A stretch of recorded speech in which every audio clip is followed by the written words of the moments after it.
أعوذ بالله من الشيطان الرجيم بسم الله الرحمن الرحيم ألم تر كيف فعل ربك بأصحاب الفيل رب اشرح لي صدري ويسر لي أمري واحلل عقدة من لساني يفقه قولي فالحمد لله والصلاة والسلام على رسول الله وعلى آله وصحبه أجمعين ثم ما بعد. Before the birth of the Prophet ﷺ, the Kaaba was still in the custody of these people, this tribe called Quraysh. And of course, they had lots of idols surrounding this entire region.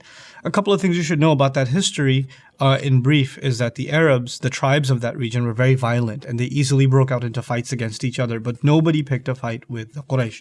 And this is so because they considered the Quraysh to have a sacred status, that of being custodians of the house of worship, where all of these different tribes, their idols were also housed here. So one of the reasons was they're sacred custodians, yet another reason was that if we mess with them, they might break the idol that's sitting hostage inside Mecca. So there were lots of reasons to consider them neutral. This is why they could travel whenever they want and enjoyed more economic freedom than others. This is something that caught the attention of a king in Yemen, Abraha, who now saw that the center of travel, because of its religious value, people go there, do their religious rituals, worship the gods that they worship, and then move on. And they go and do their trip. So that became their main pit stop in travel, and thus it became an economic center. And that's the reason also why Mecca enjoyed a lot of economic activity. And so he became upset about that and said, well, why shouldn't my city and why shouldn't Yemen and the region should be a better economic center? But the way to do that would have to be, I'd have to build my own Kaaba. I'd have to build another center of worship. So he builds it, hoping that the Arabs will now have reverence to this more elaborate center. But they actually, the rest of the Arab tribes considered that a joke. Some even went there and defiled the place. And he got really, really upset. And he realized the only way that he's gonna be able to shift attention away from Mecca is to destroy the city altogether, or just particularly destroy the Kaaba. So back then they didn't have bulldozers, but the easiest way to bulldoze something or run something over is to bring elephants along. So he brings an army of elephants along, and the idea is nobody's going to get in their path, and they're just going to ransack and just run over the Kaaba and destroy it once and for all.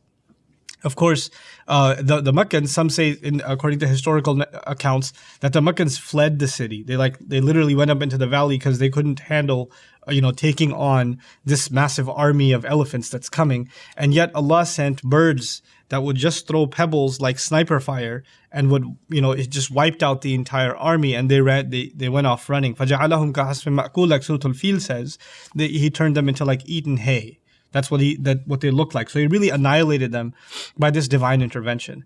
Now, before this, the Quraysh enjoyed kind of a sacred status because they're custodians of the house. But now word spread across Arabia that these guys are actually like divinely aided, because look, they didn't even have to defend the house of Allah themselves. Allah sent birds from the sky to defend them, and they were able to defeat the impossible army of elephants, right? So it legitimized the Quraysh's place even more. Now, what Allah does about that story and that event is that He takes ownership of it again. Instead of using that to legitimize the Quraysh, He says, أَلَمْ تَرَ كَيْفَ فَعَلَ رَبُّكَ بِأَصْحَابِ الْفِيلِ. Didn't you see how your master dealt with the people of the elephant? In other words, what Allah is telling His Messenger ﷺ is that actually because He's your master, and you're the one who has to restore the legacy of that house that should be preserved. It's because of you that house was preserved. Because you're the final messenger, sallallahu alaihi wasallam, and you have to restore the legacy of Ibrahim alayhi salam. And that's why this house was actually preserved, not because the Quraysh are special or anything like that. The final thing you should know about this surah, as you study it, just a little bit of historical background, is that this beautifully is actually the first part of the prayer of Ibrahim alayhi salam fulfilled. Many thousands of years ago, when he built the Kaaba, as he was building it, there was no city around, there was nothing around, and he looks around at this vast emptiness and says, "Rabbi ja'al hadha baladan aminan." Master, make this into a place that is safe, a city that is safe. Now, literally thousands of years later, the safety of the city is more in question than it's ever been. An army of elephants is coming to crush this city. And yet Allah preserved the safety of that place. And that's actually Allah fulfilling that first part of the prayer of Ibrahim alayhi salam.